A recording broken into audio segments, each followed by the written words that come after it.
Welcome back, students. In the previous lecture, we were starting.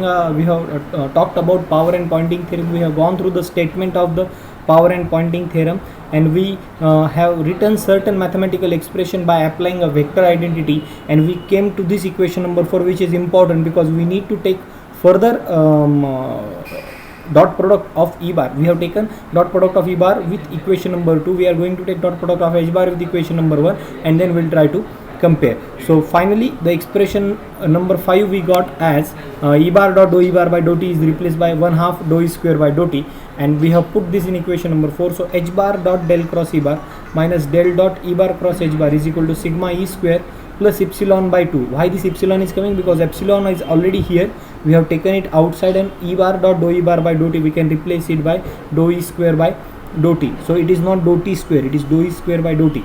So epsilon by 2. So we'll call this as equation number 6 for a time being. Now we are going to have a dot product of equation number 1 with H bar. So what we are going to do? We are going to have dot product of this equation number 1 with H bar. So H bar dot del cross E bar into mu dou H bar by dou t, that is H bar dot H bar, and once again dou by dou t of H bar by H bar dot H bar, we can write this as dou H square by dou t with a denominator, so minus mu by 2. So this is the thing which we are going to do in equation number 6 onwards. So let's see. So H bar dot del cross E bar is equal to H bar dot mu dou H bar by dou t. It is minus mu by 2. We already know that dou H square by dou t. This is equation number 7.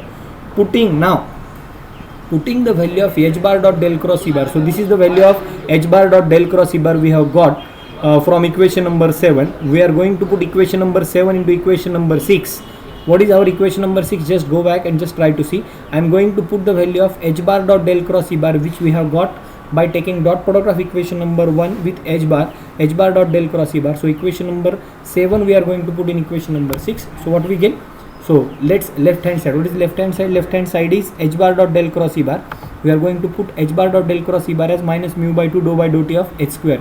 So minus mu by 2 dou H square by dou t minus del dot E bar cross H bar. So this is the second term as it is, minus del dot E bar cross H bar is equal to sigma E square plus epsilon by 2 dou E square by dou t. So what we have got, this is the expression. Now rearranging the terms and taking a volume integral on both sides. What I am going to do, I am going to take a volume integrals on both sides. Since it is a divergence, we already know according to the Maxwell's equation also, if I want to take the divergence, then I need to take a closed volume. That's already clear. So what I am going to do, I am just going to write, so del dot, if I multiply it with a minus 1, what will happen?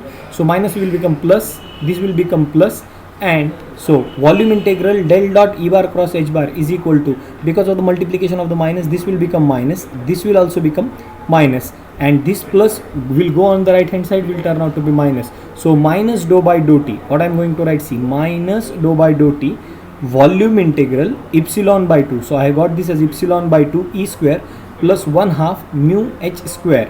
Try to understand. So it is epsilon 1 by 2 epsilon E square plus 1 by 2 mu H square. From where I have got this?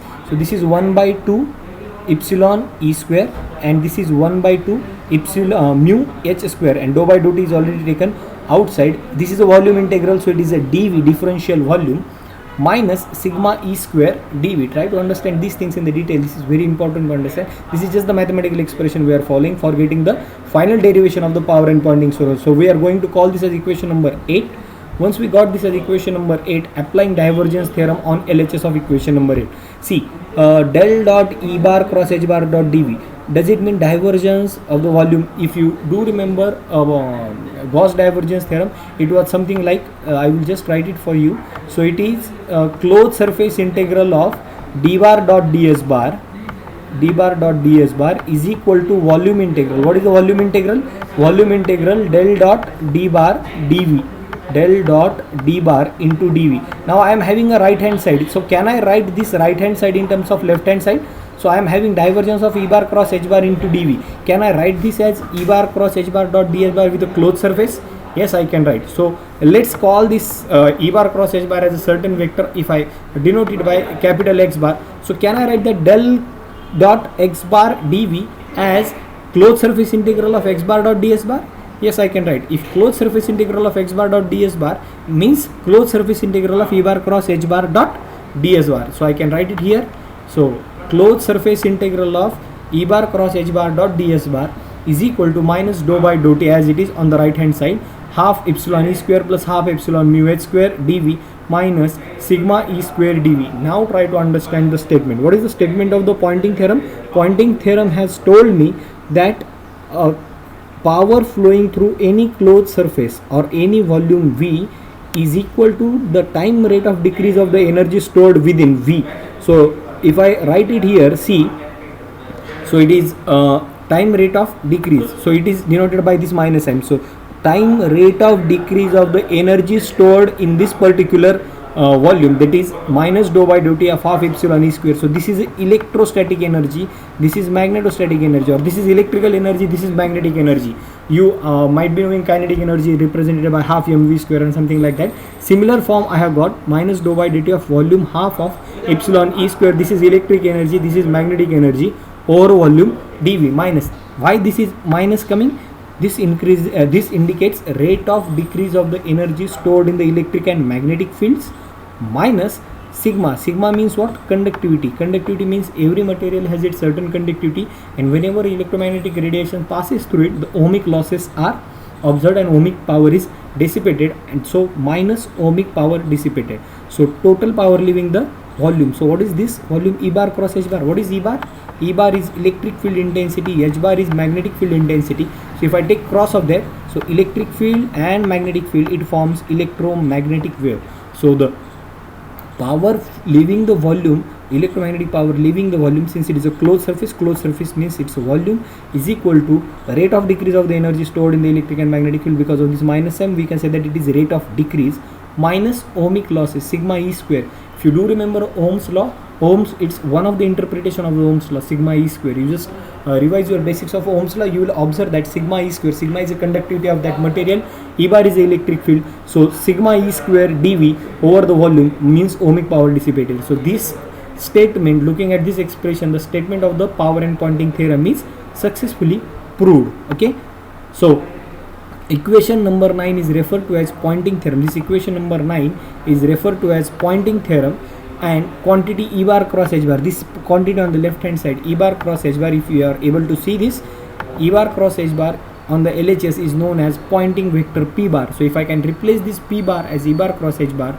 so P bar means, so this is average Poynting vector or power flowing through any closed surface, that is any volume, is equal to rate of decrease in the energy stored in the electric and magnetic field minus ohmic power dissipated, and finally average power if I need to calculate. So this is Poynting theorem. So derivation is over here itself. Is it okay? And average power passing through or crossing a closed surface is given by P average. So numericals will be asked on this particular bit. Find average power. Usually derivation is most preferably asked by the examiner. So P average is equal to half of real part of E bar cross H bar complex conjugate. So whenever we'll solve certain numericals in the wave propagation unit number 6, this plays an important role in calculation of average power carried by the electromagnetic wave. So we'll try to see that in the next coming lectures. So till then, try to understand this, revise this, write it down once by using those mathematical expressions, and power and Poynting theorem, this question will be asked straightforward for 8 marks. So that's it from my side. Thank you very much and happy learning. Thank you very much.